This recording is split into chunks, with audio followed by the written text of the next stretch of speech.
Celtics, they signed Jabari Parker, a former top pick in the NBA draft years ago with the Milwaukee Bucks. So Parker, he was a free agent after getting bought out earlier in the season here by the Sacramento Kings, and now he joins a Boston team that obviously they've been on a good run of late here and trying to make a good push in the playoffs and go deep once again in the playoffs after last season losing in the Eastern Conference Finals to the Miami Heat. So Jabari Parker, he's been around a long time in the league, and the thing is, it's just been injuries have been the problem for him, and it seems like he's on a different team each and every season.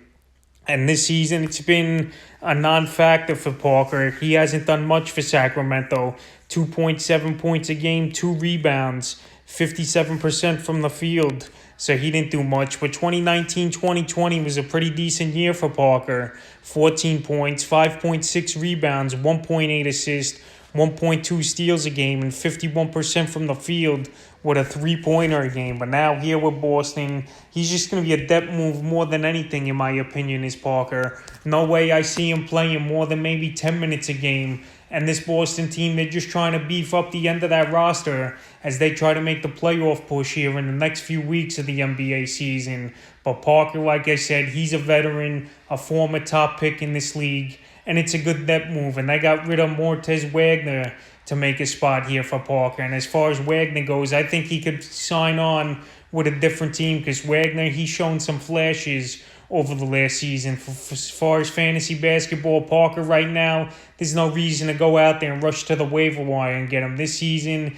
he had no value at all. He's owned in 0% of fantasy leagues, so he's available universally in every fantasy league is Parker. But if somehow he gets a major role with the Celtic team, then he's a guy that possibly could have fantasy value. But right now, with Jason Tatum, Jaylen Brown, Fournier, Kemba Walker, and all these big-time guys on the roster, I just don't see where Parker fits into having a big role than a minimum bench role, coming off the bench 5 to 10 minutes. So Jabari Parker signs with the Boston Celtics as a depth move, and we'll see what he can do for this team in the upcoming weeks.